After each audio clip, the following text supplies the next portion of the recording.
Hello बच्चों, welcome to my channel. I am your educator Pradeep. Today's topic is पूर्ण आंतरिक परावर्तन यानी टोटल इंटरनल रिफ्लेक्शन। प्यारे बच्चों, आज आपको पूर्ण आंतरिक परावर्तन के बारे में हम आप लोगों को बताएंगे। यह क्या चीज़ है। सबसे पहले इसमें एक चीज़ समझनी होगी कि जब कोई प्रकाश की किरण सघन माध्यम जैसे कांच से विरल माध्यम जैसे वायु में प्रवेश करती है तो वह अविलंब से दूर हट जाता है। आपतन कोण बढ़ने पर अपवर्तन कोण भी बढ़ जाता है। जैसे कि यहाँ पर आप इस फिगर को देख रहे होंगे, एक्स वाई एक ये जो तल है ये इसको दो माध्यम में बांट रहा है। ऊपर है सघन माध्यम और नीचे है विरल माध्यम। तो जब कोई प्रकाश की किरण यानी ये आपतित किरण है, ये सघन माध्यम से आ रही है तो अपवर्तन के पश्चात ये अविलंब है, यह अविलंब से दूर हट जा रहा है, दूर की तरफ जा रहा है। आप लोग देख रहे होंगे इसमें ये आने वाली किरण है जिसे हम आपतित किरण कहते हैं। ये अपवर्तित किरण हो गया, ये अविलंब हो गया और ये एक एक्स वाई एक क्या है, ये अपवर्तन तल है।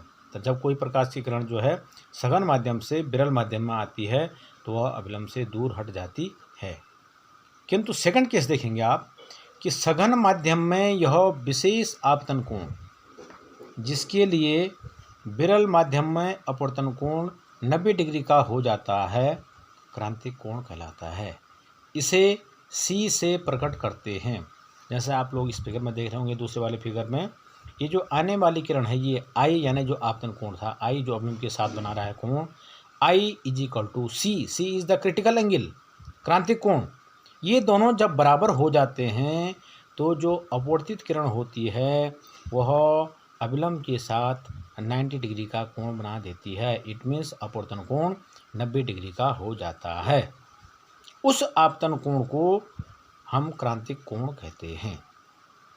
थर्ड केस, यदि सघन माध्यम में आपतन कोण क्रांतिक कोण से अधिक कर दें यानी आई का मान हम सी से ज़्यादा कर दें तो आपतित किरण अपवर्तित नहीं होती तथा अपवर्तन के नियम का पालन करती हुई परावर्तित होकर सघन माध्यम में लौट जाती है। इस घटना को पूर्ण आंतरिक परावर्तन कहते हैं। फिगर के माध्यम से समझो आप लोग। यहाँ पर I is equal to C था, but in this case I is greater than C यानी आपतन कोण का मान सी यानी क्रांतिक कोण से ज़्यादा हो गया है। इस दशा में जो ये आने वाली किरण यानी आपतित किरण अपवर्तित न होकर के उसी माध्यम में वापस चले जाती है यानी वह प्रकाश के नियम का पालन कर रही है। अतः प्रकाश का नियम का पालन का मतलब आने वाली किरण, आपतित किरण, परावर्तित किरण तथा अविलंब तीनों एक ही तल में स्थित हैं। ये है इस घटना को यानी जो ये थर्ड वाली घटना है, इस घटना को हम क्या कहते हैं, पूर्ण आंतरिक परावर्तन की घटना कहते हैं, टोटल इंटरनल रिफ्लेक्शन कहते हैं। उसके बाद क्या आता है कि इसके लिए कंडीशन क्या है, पूर्ण आंतरिक परावर्तन के लिए प्रतिबंध क्या है। What is the condition of the total internal reflection. Number 1, प्रकाश की किरण सघन माध्यम से विरल माध्यम में जानी चाहिए यानी सघन माध्यम से विरल माध्यम में जानी आवश्यक है। विरल से सघन में नहीं, सघन से विरल में जानी चाहिए। दूसरा, आई इज ग्रेटर देन सी यानी आपतन कोण का मान क्रांतिक कोण से ज़्यादा होना चाहिए। अब प्रश्न ये उठता है कि पूर्ण आंतरिक परावर्तन की घटना और जो साधारण परावर्तन होता है दर्पण में, इसमें क्या अंतर है। प्रश्न यहाँ पर ये उठता है। कई बार ये प्रश्न एक नंबर के लिए पूछ देता है तो उसमें ये एक अंतर, ये मुख्य अंतर क्या है कि पूर्ण आंतरिक परावर्तन में व्यवहार में प्रकाश ऊर्जा का कोई हरासमेंट नहीं होता है यानी उसमें ऊर्जा जो होती है वो जितनी जाएंगी उतनी ही वापस आ जाएगी, उसका पूर्ण परावर्तन हो जाएगा।